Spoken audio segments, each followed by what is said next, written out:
Hello everyone, मैं वर्षा आपके अपने यूट्यूब चैनल वर्षा एजुकेशन पॉइंट में स्वागत करती हूं। दोस्तों, कैसे हैं आप सब? आशा करती हूं स्वस्थ होंगे, अच्छे होंगे, आपकी स्टडी भी बहुत अच्छी चल रही होगी। दोस्तों, हम लोगों ने भक्तिकालीन हिंदी साहित्य के अंतर्गत महत्वपूर्ण प्रश्नों की श्रृंखला को हल किया। आज लगभग 40 प्रश्नों को जो है हल किया दोस्तों अच्छे से। उम्मीद करते हैं वो क्लास आप लोग को बहुत अच्छी लगी होगी। क्योंकि होता क्या है दोस्तों, अब हम लोग ऐसे पढ़ते जाएं, ठीक है। अब प्रैक्टिस सेट तो भाई बहुत ज़रूरी है, ठीक है। अभ्यास बहुत ज़रूरी रखता है, ठीक है, एग्ज़ाम में सफलता दिलाने के लिए। तो इसलिए जैसे ही एक एक टॉपिक ख़त्म होता जाएगा, हम लोग अच्छे अच्छे प्रश्नों को ऐसे पढ़ते रहेंगे, ठीक है। और जैसे ही यह पुस्तक जो है दोस्तों ख़त्म होंगी, मैं और भी अच्छे अच्छे जो प्रैक्टिस सेट हैं टीजीटी पीजीटी के लिए ऑथेंटिक किताबें, ठीक है, वैसे तो बहुत सारी हैं, उन सब प्रश्नों को भी हल करेंगे ताकि एग्ज़ाम आते आते दोस्तों एक भी ऐसा प्रैक्टिस पेपर जो हो मार्केट में अच्छा, वो भी ना छूटे, और साथ में कॉन्सेप्चुअल जितने भी प्रश्न हैं वो भी ना छूटे, ठीक है। क्योंकि जो है दोस्तों अब ये मान के चलना है कि एग्ज़ाम तो देखिए एक ही बार, जानते हैं आप लोग की वैकेंसी कितनी ही जल्दी जल्दी आती है, ठीक है। अब यही लास्ट अटेम्प्ट है, यही मान के पढ़ना है, और उसके लिए थोड़ा हार्ड वर्क तो करना ही पड़ेगा, ठीक है। तो बाकी तो हम लोग अच्छे से अपना पढ़ाई कर ही रहे हैं डेली। तो चलते हैं दोस्तों, अगले प्रश्न को पढ़ते हैं। बड़ों 40 तक तो कर लिया था, ठीक है। 41वां प्रश्न है कि क्या है वह 41वां प्रश्न। बड़ो अभाग अनन्य सभा को उठी गयो ठाठ सिंगार, पंक्ति किसके लिए समर्पित है? हरिराम व्यास, हित हरिवंश को, हाँ, उनकी मृत्यु पर सूरदास को, उनकी मृत्यु पर सुंदरदास को। तो जो है दोस्तों यह पंक्ति हित हरिवंश को उनकी मृत्यु पर समर्पित है, ठीक है। अब हित हरिवंश का जब नाम आता है दोस्तों, तो इनका नाम से ये संबंधित है, आप लोग पढ़े होंगे संप्रदाय, जैसे मैंने बताया था कि राधा वल्लभ संप्रदाय, ठीक है। राधा वल्लभ संप्रदाय का प्रवर्तन सन 1534 ईस्वी में आचार्य हित हरिवंश ने वृंदावन में किया था, ठीक है। ये याद रखिएगा, हित हरिवंश से संबंधित। हाँ, हित हरिवंश ने वृंदावन में राधा वल्लभ संप्रदाय का जो है प्रवर्तन किया था। फिर जो है अगला प्रश्न क्या है कि किस संप्रदाय में राधा का कृष्ण से विग्रह नहीं होता, वरन वाम पार्श्व में स्वर्ण पत्र पर श्री राधा शब्द अंकित रहता है, ठीक है। किस संप्रदाय में रहता है देखते हैं हम लोग। गौड़ीय संप्रदाय, सखी संप्रदाय, वल्लभ संप्रदाय या राधा संप्रदाय, ठीक है। तो दोस्तों इसका सही आंसर है राधा वल्लभ संप्रदाय, ठीक है।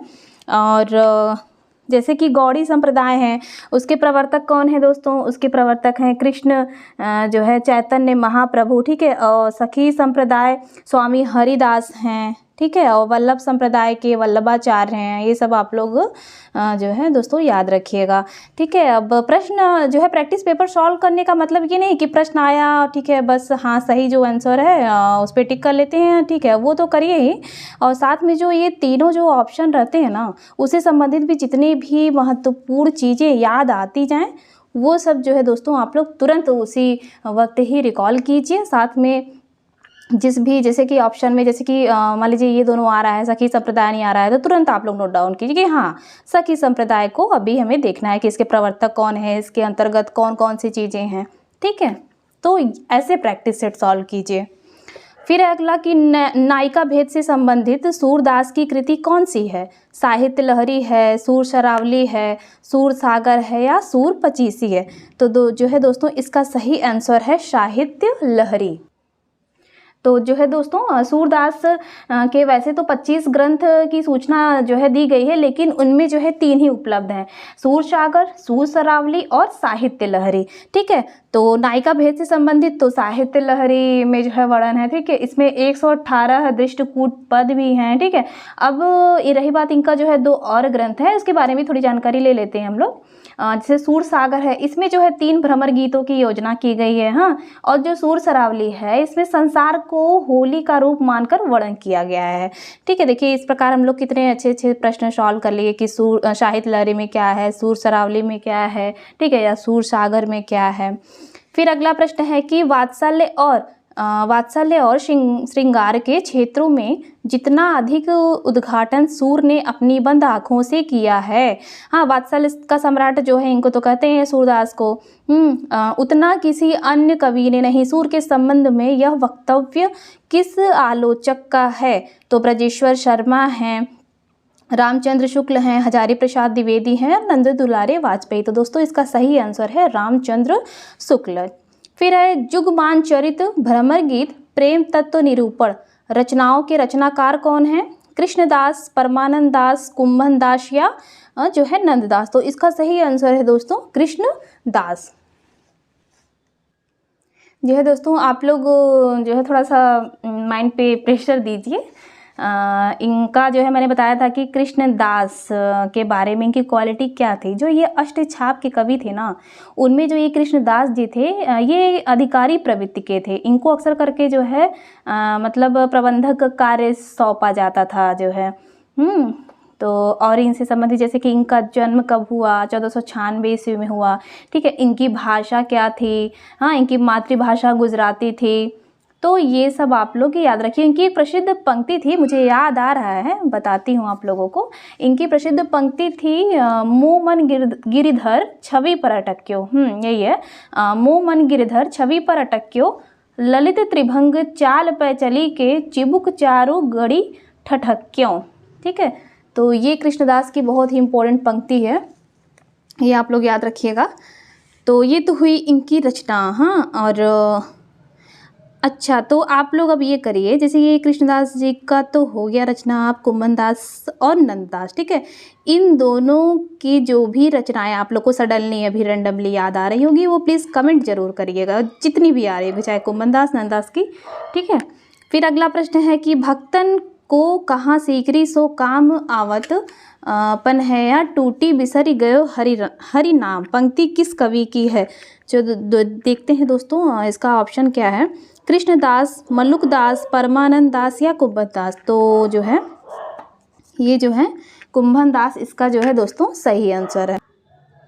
तो दोस्तों ये पंक्ति कौन सी है, फिर से मैं एक बार रिवीजन कर दे रही हूँ कि भक्तन को कहाँ सीकरी सो काम आवत जात पनैया टूटी बिसरी गयो हरि नाम। तो यह पंक्ति है कुंभन दास जी की। अच्छा, तो ये पंक्ति इन्होंने कब और क्यों कहा था? ठीक है, कहा जाता है कि एक श्रुति के माध्यम से कि इनके एक पद को सुनकर सम्राट अकबर इतना ज़्यादा प्रसन्न हो गए थे कि इस पद को लिखने के मुख से ही सुनना चाह रहे थे कि ये किसने लिखा है ना। तो कुंभन दास जी को फतेहपुर सीकरी आने को जो है बुलावा भेजा उन्होंने, और कुंभन दास जी सीकरी तो चले गए, परंतु अकबर के समक्ष जाकर उन्होंने पद सुनाया। हाँ, उस पद में उनका एक तरीके से जो भाव है वह अनासक्त भाव ही प्रदर्शित हुआ है। ठीक है, और इस पद को सुनकर सम्राट अकबर इतना अधिक प्रसन्न भी होते हैं कि कुंभन दास जी से कुछ मांगने को कहते हैं। तो इस पर कुंभन दास जी ने इच्छा जताई कि उन्हें भविष्य में कभी सीकरी न बुलाया जाए। देखिए कितने जो है स्वाभिमानी प्रवृत्ति के थे। और ठीक है, हम लोग को तो भैया जो लिख दिया गया है याद करना है। फिर अगला प्रश्न है कि रास पंचाध्यायी, रूप मंजरी, सुदामा चरित, भंवर गीत ग्रंथों की रचना किस कृष्ण भक्त कवि ने की है? सूरदास ने की है, सुंदरदास ने की है, नंददास ने की है या रसखान ने की है? तो इन सभी जो है ग्रंथों की रचना नंददास ने किया है।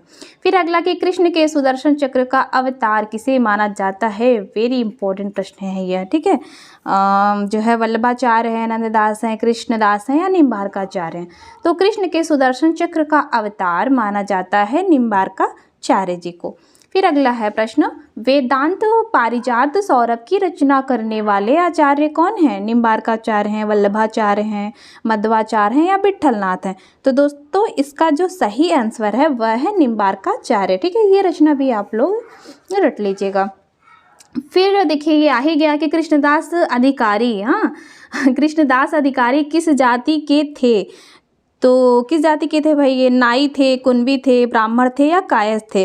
तो जो कृष्णदास जी थे वह कुणबी जाति के थे। ठीक है, फिर अगला प्रश्न क्या है कि कृष्णदास की जो जन्मभूमि थी वह क्या थी? राजस्थान थी, हाँ, या गुजरात था या उत्तर प्रदेश था या मध्य प्रदेश था?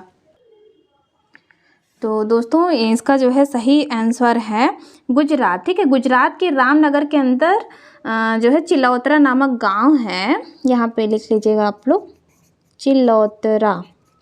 चिल्लौतरा गांव में इनका जन्म हुआ था। ठीक है, ये भी याद रखिएगा। मान लीजिए अगर गुजरात ना दे दे, उसका गांव दे दे, तो आप लोग गांव भी जो है याद रखिएगा। फिर है परमानंद सागर के रचयिता, परमानंद दास हैं, कृष्णदास हैं, परम दास हैं या नाभा दास हैं, तो इसके रचयिता हैं परमानंद दास हैं। फिर है अष्टछाप के कवियों में सबसे छोटे थे। ये भी इम्पोर्टेंट प्रश्न है। देखते हैं हम लोग कि ऑप्शन क्या क्या दिया हुआ है। कृष्णदास हैं, गोविंद स्वामी, चित स्वामी या नंददास। तो अष्टछाप के कवियों में सबसे छोटे थे नंददास। ठीक है, फिर है अगला प्रश्न। अरे बाप रे बाप, कितनी आवाजें आ रही हैं दोस्तों, आई एम रियली सॉरी, थोड़ा आवाज़ को आप लोग इग्नोर करिएगा। ठीक है, जानवर हैं सब बेचारे, क्या ही करें। ठीक है, डांट सकते नहीं इन लोग को, है ना, कि इंसान है, चलो डांट दो चुप हो जाए, तो इग्नोर कीजिएगा। अगला प्रश्न क्या है कि ठीक है, अभी सबसे छोटे थे नंददास। फिर अगला प्रश्न, नंददास की प्रसिद्धि का कारण कौन सा ग्रंथ माना जाता है? नंददास की प्रसिद्धि का रास पंचाध्यायी, भंवर गीत, सिद्धांत पंचाध्यायी या प्रेम बारह खड़ी। तो रास पंचाध्यायी जो कि रोला छंद में है, नंददास की प्रसिद्धि का कारण माना जाता है। फिर अगला है कि राधा कृष्ण की युगलोपासना का विधान किस संप्रदाय में है? तो दोस्तों ये तो बड़ा ही अच्छा प्रश्न है ये भी। वल्लभ संप्रदाय या रुद्र संप्रदाय, श्रेय संप्रदाय या निम्बार्क। तो राधा कृष्ण की युगलोपासना का विधान निम्बार्क संप्रदाय में है। फिर अगला कि राधा वल्लभ संप्रदाय में त्रिकुटी प्रतिलक के बीच में बिंदी किसका प्रतीक है? तो कृष्ण का प्रतीक है, गोपी का है, राधा का है या मुरली का है? तो भाई इसका सही आंसर है राधा।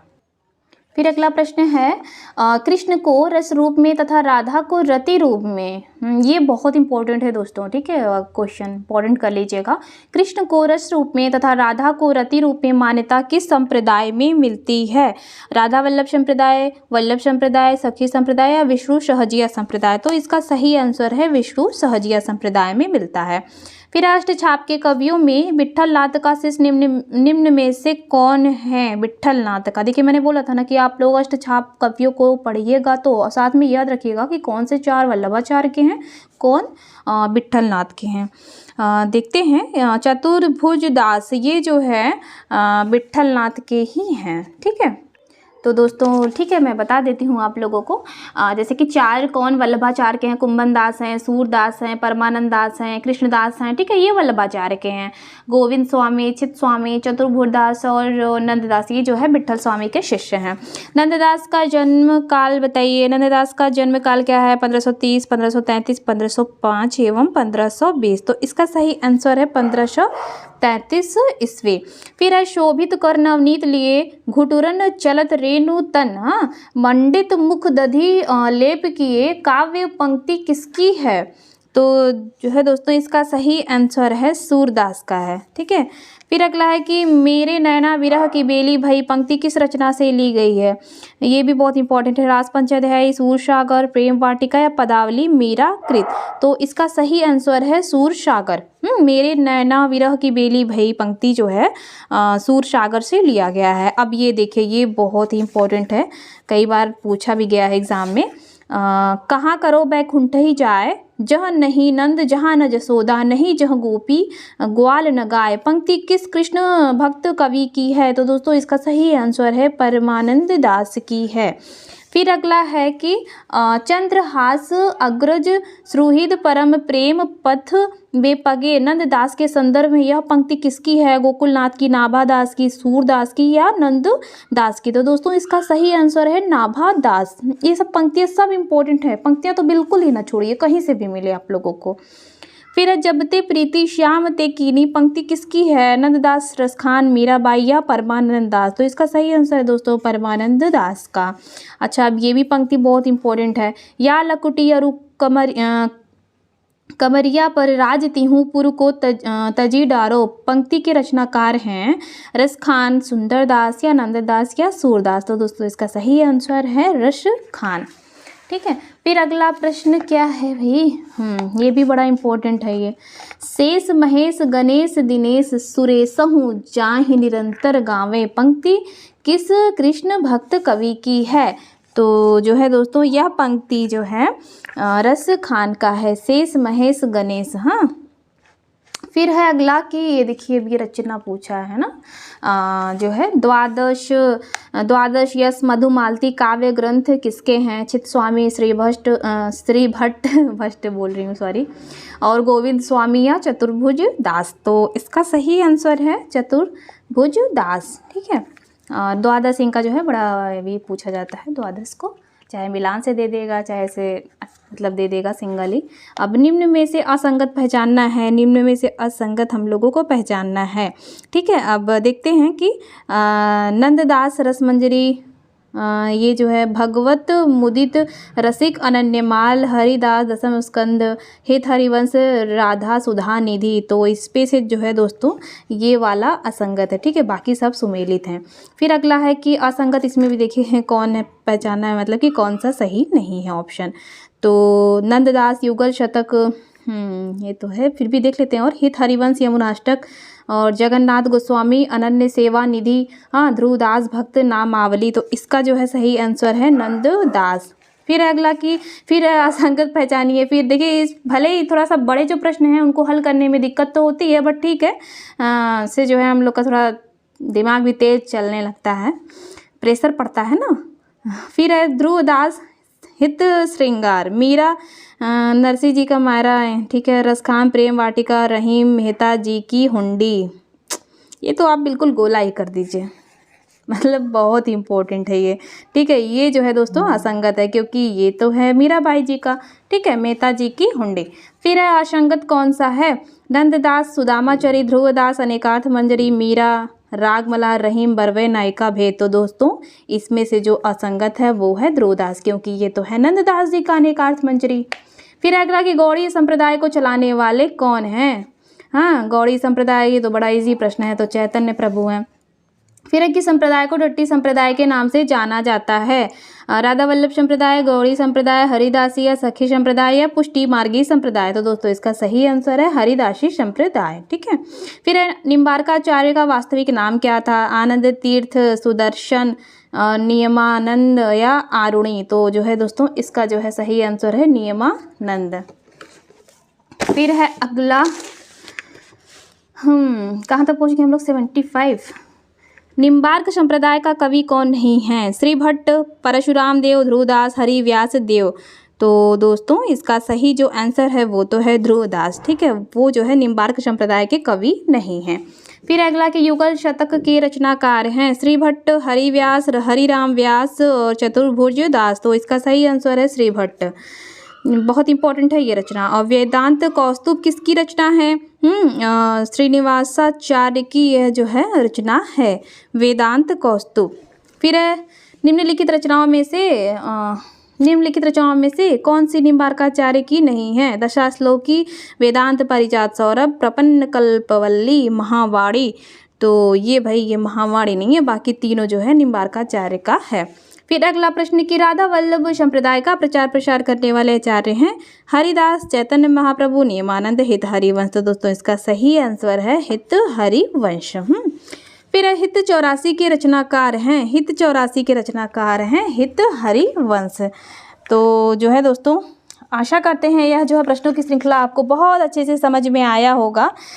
तो जो है राधा वल्लभ संप्रदाय, जैसे कि मैंने बताया था, किसके प्रवर्तक हैं? हित हरिवंश। ठीक है, राधा वल्लभ संप्रदाय में राधा का स्थान सर्वोपरि है। वो भी देखिए प्रश्न हम लोग को इसी प्रश्नों की श्रृंखला में मिला। हाँ, और इसमें तत्व सुखी भाव को भी महत्व दिया गया है हित राधा वल्लभ संप्रदाय के अंतर्गत।